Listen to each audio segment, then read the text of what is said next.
الدین الخالص. السلام علیکم ورحمۃ اللہ وبرکاتہ. ان الحمد للہ نحمده ونستعینه ونستغفره ونعوذ بالله من شرور انفسنا وسيئات اعمالنا. من يهده الله فلا مضل له ومن يضلل فلا هادي له. واشهد ان لا اله الا الله وحده لا شريك له واشهد ان محمدا عبده ورسوله. يا أيها الذين آمنوا اتقوا الله حق تقاته ولا تموتن إلا وأنتم مسلمون. يا أيها الناس اتقوا ربكم الذي خلقكم من نفس واحدة وخلق منها زوجها وبث منهما رجالا كثيرا ونساء واتقوا الله الذي تساءلون به والأرحام إن الله كان عليكم رقيبا. يا أيها الذين آمنوا اتقوا الله وقولوا قولا سديدا يصلح لكم أعمالكم ويغفر لكم ذنوبكم ومن يطع الله ورسوله فقد فاز فوزا عظيما. أما بعد فإن خير الحديث كتاب الله وخير الهدي هدي محمد صلى الله عليه وسلم وشر الأمور محدثاتها وكل محدثة بدعة وكل بدعة ضلالة وكل ضلالة في النار. أعوذ بالله من الشيطان الرجيم. بسم الله الرحمن الرحيم. قل إن صلاتي ونسكي ومحياي ومماتي لله رب العالمين. معزز سامعین کرام، دینی اور اسلامی بھائیوں، عزیز نوجوان دوستو، پردہ نشین باحیا اسلامی ماں اور بہنوں، آج عید الاضحیٰ ہے جو مذہب اسلام کا دوسرا اہم تہوار ہے. یہ بھی عید الفطر کی طرح خوشی کے ان دنوں میں سے ایک ہے جسے ہر سال پوری دنیا کے مسلمان سنت ابراہیمی پر عمل کرتے ہوئے جانور ذبح کر کے بڑے جوش و خروش سے مناتے ہیں. قربانی رب تعالیٰ کی محبوب ترین عبادت اور دین اسلام کے شعائر میں سے ایک اہم شعار ہے جو ہمیں اللہ تعالیٰ کی توحید، اپنے اوپر اللہ تعالیٰ کی نعمتوں اور جد امجد سیدنا ابراہیم علیہ السلام کی اپنے رب کی اطاعت و فرما برداری کی یاد دلاتی ہے. قربانی یا اضحیہ عید الاضحیٰ کی نماز کے بعد سے ایام تشریق کے آخری دن تک مخصوص چوپایوں میں سے کوئی ایک اللہ تعالیٰ کا تقرب حاصل کرنے کے لیے قربانی کی نیت سے جانور ذبح کرنے کو کہا جاتا ہے. قرآن کریم اور احادیث نبوی صلی اللہ علیہ وسلم میں سنت ابراہیمی یعنی قربانی کو دین کا بنیادی شعار قرار دیتے ہوئے اس کی اہمیت و فضیلت پر مفصل روشنی ڈالی گئی ہے. چنانچہ ارشاد الہی ہے فَصَلِّ لِرَبِّكَ وَانْحَرْ، اپنے رب کے لیے نماز پڑھیے اور قربانی کیجیے. دوسرے مقام پر اللہ تبارک و تعالی نے فرمایا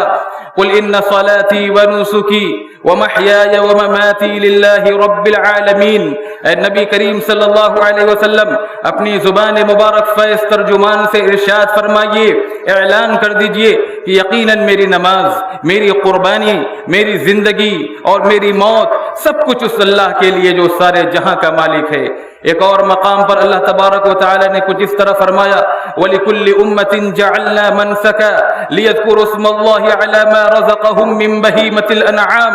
اور ہم نے ہر امت کے لیے اس غرض سے قربانی کرنا مقرر کیا تھا کہ وہ ان چوپایوں کی قسم کے مخصوص جانوروں کو قربان کرتے وقت اللہ کا نام لیا کریں جو اللہ نے ان کو عطا کیے تھے. معلوم ہوا کہ قربانی کا عمل ہر امت میں مقرر تھا، البتہ اس کے طریقے اور اس کے صورتوں میں کچھ فرق ضرور رہا ہے. انہی میں سے قربانی کی ایک صورت وہ ہے جو اللہ تعالیٰ نے امت محمدیہ کو عید الاضحیٰ کی قربانی کی صورت میں عطا فرمائی، جو کہ سیدنا ابراہیم علیہ السلام کی قربانی کی یادگار ہے. صحیحین وغیرہ میں جندب رضی اللہ تعالیٰ عنہ کی حدیث ہے، وہ بیان فرماتے ہیں کہ رسول اکرم صلی اللہ علیہ وسلم نے ارشاد فرمایا من ذبح قبل الصلاة فلیذبح شاة مکانها ومن لم یکن ذبح فلیذبح علی اسم اللہ، جس نے بھی نماز عید کی ادائیگی سے قبل قربانی کر لی اسے چاہیے کہ وہ اس کی جگہ دوسرا جانور ذبح کرے، اور جس نے قربانی نہیں کی وہ اللہ تعالیٰ کا نام لے کر ذبح کرے۔ ابو ہریرہ رضی اللہ تعالیٰ عنہ فرماتے کہ رسول اکرم صلی اللہ علیہ وسلم نے فرمایا من کان له سعة ولم يضحي فلا يقربن مصلانا، جو شخص قربانی کی طاقت رکھنے کے باوجود بھی قربانی نہ کرے وہ ہماری عیدگاہ میں حاضر نہ ہو۔ سنن ابی داؤد کی حدیث ہے، جابر بن عبداللہ رضی اللہ عنہما فرماتے ہیں کہ میں ایک عید الاضحیٰ کے موقع پر رسول اکرم صلی اللہ علیہ وسلم کے ساتھ عیدگاہ میں حاضر تھا۔ جب آپ صلی اللہ علیہ وسلم نے اپنا خطبہ مکمل کر لیا اور ممبر سے اترے تو آپ کو ایک میڈھا پیش کیا گیا جسے آپ نے اپنے دست مبارک سے ذبح کیا اور یہ دعا پڑھی بسم اللہ واللہ اکبر ھذا عنی وعمن لم یضح من امتی، اللہ کے نام سے اور اللہ سب سے بڑا ہے، یہ میری طرف سے اور میری امت کے ان لوگوں کی طرف سے جو قربانی نہیں کر سکے۔ عزیز بھائیوں، قربانی دراصل سیدنا ابراہیم علیہ السلام کی اس عظیم سنت کی یادگار ہے کہ جب اللہ تعالیٰ نے آپ کو حکم دیا کہ ابراہیم اپنے عزیز ترین متاع، اپنے نور نظر اور لخت جگر اسماعیل کو میرے نام پر قربان کر دو، پھر دونوں باپ اور بیٹے اللہ تعالیٰ کی رضا اور حکم کے سامنے جھک گئے اور چشم فلک نے یہ منظر دیکھا کہ بوڑھے باپ نے نوجوان بیٹے کو زمین پر لٹا رکھا ہے، باپ کے ہاتھ میں چھری ہے جو بیٹے کے گلے پر چلنے والی ہے، بیٹا خوش ہے کہ اللہ کی راہ میں ذبح ہو رہا ہوں، اور باپ بھی راضی ہے کہ اپنے بڑھاپے کی سب سے قیمتی دولت مولا کے بارگاہ میں پیش کرنے جا رہا ہوں۔ سورہ صافات میں اللہ رب العالمین نے اس واقعے کا تذکرہ کرتے ہوئے فرمایا فلما بلغ معه السعي قال يا بني اني ارى في المنام اني اذبحك فانظر ماذا ترى قال يا ابت افعل ما تؤمر ستجدني ان شاء الله من الصابرين فلما اسلما وتله للجبين وناديناه ان يا ابراہیم قد صدقت الرؤيا انا كذلك نجزي المحسنين۔ اللہ اللہ، کیسا سہانا منظر ہوگا جب غیب سے ندا آئی کہ ابراہیم آپ نے خواب پورا کر دیا، آپ کا اخلاص آشکارا ہو گیا، آپ اپنے امتحان میں کامیاب ہو گئے۔ یہ وہ قربانی ہے جس کی نظیر و مثال پوری انسانی تاریخ میں نہیں ملتی، اس لیے اللہ نے فرمایا ان ھذا لہو البلاء المبین وفدیناہ بذبح عظیم وترکنا علیہ فی الآخرین، بلا شبہ یہ صریح آزمائش تھی اور ذبیح اسماعیل کے فدیے میں ہم نے ایک بہت بڑی قربانی دے دی۔ اللہ تعالیٰ کو سیدنا ابراہیم علیہ السلام کی ادا اس قدر پسند آئی کہ رہتی دنیا تک کے لیے اسے زندہ و تابندہ کر دیا۔ یہی وجہ ہے کہ کروڑوں مسلمان ہر سال اس ذبح عظیم کی یاد تازہ کرتے ہیں اور تا قیامت یہ سلسلہ جاری و ساری رہے گا۔ برادران اسلام، امام الموحدین سیدنا ابراہیم علیہ السلام کی عظیم سنت ہر سال ہمیں یہ بھولا ہوا سبق یاد دلاتی کہ اگر اللہ تبارک و تعالیٰ کی دوستی و محبت چاہتے ہو تو ہر چیز کو اس کی رضا پر قربان کر دینے کے لیے تیار رہو۔ اگر اللہ رب العزت کی خصوصی نصرت کے طلبگار ہو تو ایثار و قربانی اور اطاعت و وفا کی راہوں پر گامزن ہو جاؤ، اور اگر اللہ رب العالمین کی بے پایا خصوصی رحمتوں کے متمنی ہو تو اس کے ہر حکم اور ہر اشارے پر سرے تسلیم خم کر دو۔ قربانی محض ایک رسم نہیں کہ جانور خریدا اور ذبح کر دیا، بلکہ ایک عظیم عبادت ہے جس میں ہمارے لیے بے شمار اسباق ہیں جنہیں ہم بھول چکے ہیں، اور یہ ان اسباق کو بھولنے ہی کا نتیجہ ہے کہ آج ہم دنیا میں عظیم افرادی قوت ہوتے ہوئے بھی ایک سوالیہ نشان بن کر رہ گئے ہیں، اور ہماری حالت وہی ہو گئی ہے جس کی پیش گوئی نبی اکرم صلی اللہ علیہ وسلم نے تقریباً 1450 سال قبل فرمائی تھی وَلَكِنَّكُمْ غُثَاءٌ كَغُثَاءِ السَّيْلِ، کہ تم سیلاب کے پانی میں تیرتے کچرے کی طرح ہوگے، یعنی دشمن اقوام کے مقابلے میں تمہاری کوئی وقعت اور کوئی حیثیت نہیں ہوگی۔ موجودہ وقت میں طاغوتی طاقتیں اور تمام تر فتنہ و فساد برسر کار ہیں۔ امت محمدیہ کے قلب و جگر پر جس قدر، جس تیزی، جس منصوبہ بندی اور منظم سازش کے تحت حملے ہو رہے ہیں، شاید تاریخ بھی اس کی مثال پیش نہ کر سکے، جبکہ دوسری جانب مذہبی گروہ بندیاں، فرقہ پرستی، علاقائی تعصب، قومی عصبیت، مغربی افکار سے مرعوبیت، بے پردگی، بے حیائی، فحاشی اور عریانیت، انانیت، عہدہ اور منصب کی لالچ، خود نمائی، خود غرضی، خود پسندی، خود پرستی، انا اور عجب، یہ وہ تمام داخلی اور خارجی فتنے ہیں جو آج ہمیں اندر ہی اندر دیمک کی طرح چاٹ رہے ہیں۔ اگر ہمارے دل پتھر، دماغ معوف، ذہن مفلوج اور اعضاء شل نہیں ہو گئے ہیں، اگر ہمارے بدن میں زندگی کی کوئی رمق باقی ہے اور ہماری آنکھ میں عبرت و غیرت کا کچھ پانی ابھی موجود ہے، تو ہمیں اپنے مقصد زندگی اور نصب العین کے لیے اٹھ کھڑا ہونا ہوگا۔ اب وقت ہمیں ایک لمحہ کی مہلت دینے کو تیار نہیں ہے۔ کوتا ہمتی اختیار کر کے ہاتھ پر ہاتھ دھر کے بیٹھ رہنا قطعاً درست نہیں ہے۔ اللہ کے نبی صلی اللہ علیہ وسلم کا فرمان ہے، احرص علی ما ينفعک واستعن باللہ ولا تعجز۔ مومنوں، دنیاوی اور اخروی اعتبار سے جو چیز تمہارے حق میں مفید ہو اس کے لیے جوش و جذبہ اور سرگرمی دکھاؤ، تیاری کرو، رب کریم سے مدد مانگو اور مایوس ہو کر نہ بیٹھ جاؤ۔ اور اگر ہم بدستور اپنی اپنی لے میں مست اور اپنے اپنے کاروبار اور کام میں مگن رہے اور ہماری بے التفاتی، لاپرواہی، بے اعتنائی کی یہی کیفیت رہی جو اب تک ہے، تو یاد رکھیے وقت کا فیصلہ بڑا ہی شدید اور بھیانک ہوگا، اور اللہ ہی جانتا ہے کہ ہماری ناعاقبت اندیشی اور فرض ناشناسی کی پاداش کن شکلوں میں ظاہر ہوگی۔ لہذا اللہ کی خاطر حالات کے تقاضے کو سمجھیں، کہیں ایسا نہ ہو کہ ہماری غفلتوں کو تاہی ہمارے پاؤں کی زنجیر بن جائے۔ آج ہمارے پاس کون سی چیز نہیں، افرادی قوت بھی موجود ہے، وسائل بھی میسر ہیں، مال و دولت کی بھی کمی نہیں، ہماری صفوں میں ارباب فہم و دانش بھی موجود ہیں، پھر ہم کیوں سرگردہ ہیں؟ ہمیں اپنا راستہ اور منزل کیوں نہیں دکھائی دیتی؟ اصل بات یہ ہے کہ ہم نے اللہ تبارک و تعالیٰ کے دروازے پر سر جھکانے اور دین و ملت کی خاطر سب کچھ قربان کر دینے کی ادا بھلا دی ہے۔ آج بھی ہم اطاعت الہی، اتباع رسول اور ایثار و قربانی کا راستہ اختیار کر لیں تو اللہ تبارک و تعالیٰ کی نصرت و مدد آگے بڑھ کر ہاتھ تھامے گی۔ اللہ کا وعدہ ہے وَلَيَنْصُرَنَّ اللَّهُ مَن يَنْصُرُهُ، جو اللہ کے دین کے لیے اٹھ کھڑا ہوتا ہے اللہ تبارک و تعالیٰ اس کی مدد فرماتا ہے، اس کی نصرت فرماتا ہے۔ اسلامی بھائیوں، قربانی کے حوالے سے بہت ہی اہم بات یہ ہے کہ قربانی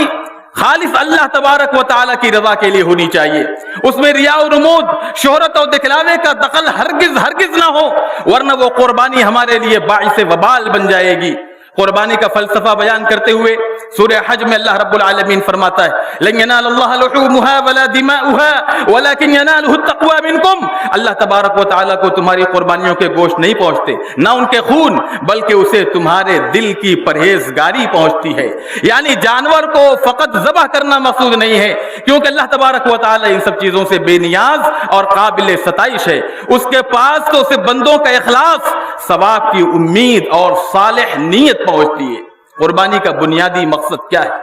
قربانی کا بنیادی مقصد یہ ہے کہ رب تعالیٰ کے ہر حکم کے آگے سر تسلیم خم کر دینا اور اہل ایمان میں جذبہ ایثار و قربانی پیدا کرنا ہے۔ قربانی کرنے والے کی نیت یہ ہونی چاہیے کہ آج ہمارے رب نے جانور کی قربانی کا حکم دیا ہے تو ہم اسے بخوشی تسلیم کرتے ہیں، اور کل اگر ہمارا رب ہماری جان کی قربانی کا ہمیں حکم دے گا تو ہمارے مالک و خالق کے نام پر یہ جان بھی قربان ہے۔ اکثر اہل علم کے مطابق قربانی کرنا سنت مؤکدہ ہے، ایک شخص اور اس کے گھر والوں کی طرف سے ایک بکرا کفایت کر جاتا ہے۔ قربانی کا جانور مطلوبہ عمر کا یعنی دو داتا اور بہیمۃ الانعام میں سے ہونا ضروری ہے۔ قربانی کا جانور خوبصورت، فربا اور ہر قسم کے عیوب سے پاک ہونا چاہیے۔ رسول اکرم صلی اللہ علیہ وسلم سے دریافت کیا گیا کہ کن جانوروں کی قربانی میں احتیاط کرنی چاہیے، بچنا چاہیے، تو آپ نے اپنے ہاتھ کے اشارے سے 4 جانوروں کا ذکر فرمایا: العرجاء البین ضلعها والعوراء البین عورها والمریضة البین مرضها والعجفاء التي لا تنقی۔ لنگڑا جانور کی جس کا لنگڑا پن ظاہر ہو، کانا کی جس کا کانا پن نمایاں ہو، بیمار کی جس کی بیماری عیا ہو، اور لاغر و کمزور کی جس کے جسم میں چربی اور ہڈیوں میں گودا تک نہ ہو۔ قربانی کا جانور جب ذبح کریں تو بائیں کروٹ قبلہ رخ لٹائیں اور قربانی کی دعا پڑھ کر بسم اللہ واللہ اکبر اللہم ھذا منک ولک اللہم تقبل منی ومن اہل بیتی پڑھ کر اپنے دائیں ہاتھ سے ذبح کریں۔ قربانی کا وقت نماز عید اور خطبہ کے بعد سے لے کر ایام تشریق کے آخری دن یعنی 13ویں ذی الحجہ کے غروب آفتاب تک ہوتا ہے۔ مقررہ وقت کے اندر دن یا رات میں کسی بھی وقت قربانی کی جا سکتی، البتہ دن کے وقت ذبح کرنا، قربانی کرنا اولا اور افضل ہے۔ اور 10ویں ذی الحجہ یعنی آج کے دن کی قربانی تمام دنوں میں سب سے زیادہ اہمیت اور فضیلت کی حامل ہے۔ آج کے دن کو نبی اکرم صلی اللہ علیہ وسلم نے اللہ تبارک و تعالیٰ کے ہاں سب سے بڑھ کر عظمت والا دن قرار دیا۔ پیارے حبیب نے فرمایا ان اعظم الایام عند اللہ تبارک و تعالی یوم النحر ثم یوم القر۔ قربانی کرنے والے کے لیے افضل تو یہ ہے کہ وہ خود اپنے ہاتھ سے جانور ذبح کرے، لیکن اگر وہ نہیں کر سکتا تو کسی دوسرے سے ذبح کرانا بھی مستحب ہے۔ اخیر میں عید الاضحیٰ کی تقریب سعید کے اس روح پرور ماحول میں ہم اللہ تبارک و تعالیٰ سے دعا گو ہیں، الہ العالمین آج ہم قربانی کی جس سنت کو ادا کرنے جا رہے ہیں، پروردگار ہمیں اسے پورے اخلاص کے ساتھ ادا کرنے کی توفیق عطا فرما۔ الہ العالمین ہماری قربانیوں کو قبول فرما کر روز محشر ہماری سرخروئی کا ذریعہ بنا دے۔ الہ العالمین ہم سب پر اپنا فضل و کرم فرما، ہم سب پر اپنا فضل و کرم فرما، ہمیں ہر قسم کی بیماریوں، آفتوں، بلاؤں اور وباؤں سے محفوظ فرما۔ الہ العالمین ہم سب پر ابر رحمت کا نزول فرما، ہم سب پر ابر رحمت کا نزول فرما، ہمیں ایسی بارش سے سیراب فرما جو ہمارے لیے مددگار، خوشگوار، سرسبز و شادابی کے باعث اور نفع بخش ہو، نقصان نہ دینے والی، جلد برسنے والی ہو، دیر سے برسنے والی نہ ہو۔ الہ العالمین الہ العالمین ہماری سیئات کو حسنات میں بدل دے، ہماری مشکلات کو آسان کر دے۔ الہ العالمین ہمارے جو مسلمان بھائی مریض ہیں انہیں شفائے کامل عاجل عطا فرما، جو بھائی کسی بھی قسم کی مصیبت میں گرفتار ہیں ان کے حال پر رحم فرماتے ہوئے انہیں مصائب و مشکلات سے آزاد کر دے۔ ہم میں سے جو لوگ مقروض ہیں انہیں قرض سے نجات دے دے، بے روزگاروں کو حلال روزگار عطا فرما، اور جو برسر روزگار ہیں تو ان کے رزق میں برکت عطا فرما۔ الہ العالمین ہمارے جو مومن بھائی سفر آخرت میں ہم سے سبقت کر چکے ہیں اور اس دنیا سے رخصت ہو چکے ہیں، پروردگار ان کی مغفرت فرماتے ہوئے ان کا ٹھکانہ جنت الفردوس بنا دے، اور جو لوگ باحیات ہیں انہیں صراط مستقیم پر چلنے کی توفیق عطا فرما۔ الہ العالمین ہمیں امن و اطمینان کی زندگی عطا فرما، ساری ملت اسلامیہ کو عزت و حفاظت عطا فرما، ہماری مساجد و مدارس، علماء و دعات کو اپنے حفظ و امان میں رکھ، اس ملک اور شہر بنارس بلکہ سارے عالم کو امن و شانتی کا گہوارہ بنا دے۔ الہ العالمین انبیاء کے سرزمین ارض فلسطین پر ظلم و فساد برپا کرنے والوں کو کیفر کردار تک پہنچا دے، دونوں جہاں میں ذلت و رسوائی ان کا مقدر کر دے، مظلوموں کی داد رسی فرما، مظلوموں کی داد رسی فرما، کمزوروں کی مدد فرما۔ یا الہ العالمین قبلہ اول بیت المقدس کی بازیابی کی، قبلہ اول بیت المقدس کی بازیابی کی ہمیں ہمت و توفیق عطا فرما۔ الہ العالمین اسلام دشمن طاقتوں کو نیست و نابود کر دے، اور جو ہمارے اور تیرے دین کے دشمن بنے ہوئے ہیں ان کے عزائم اور منصوبوں کو خاک میں ملا دے۔ جب تک ہمیں اس دنیا میں زندہ رکھ، اسلام کا نمائندہ، ترجمان اور سپاہی بنا کر زندہ رکھ، اور جب ہمارا خاتمہ ہو کلمہ توحید لا الہ الا اللہ محمد الرسول اللہ پر ہو۔ اقول قولی هذا واستغفر الله لي ولكم ولسائر المسلمين من كل ذنب فاستغفروه انه هو الغفور الرحيم، وآخر دعوانا الحمد لله رب العالمين۔ أعوذ بالله من الشيطان الرجيم، بسم الله الرحمن الرحيم، إن الله وملائكته يصلون على النبي يا أيها الذين آمنوا صلوا عليه وسلموا تسليما، اللهم صل على محمد وعلى آل محمد كما صليت على إبراهيم وعلى آل إبراهيم إنك حميد مجيد، اللهم بارك على محمد وعلى آل محمد كما باركت على إبراهيم وعلى آل إبراهيم إنك حميد مجيد۔ عباد الله رحمكم الله، إن الله يأمر بالعدل والإحسان وإيتاء ذي القربى وينهى عن الفحشاء والمنكر والبغي يعظكم لعلكم تذكرون، واذكروا الله يذكركم وادعوه يستجب لكم، ولذكر الله تعالى أعلى وأولى وأعز وأجل وأتم وأهم وأكبر۔ الله أكبر الله أكبر، لا إله إلا الله والله أكبر الله أكبر ولله الحمد۔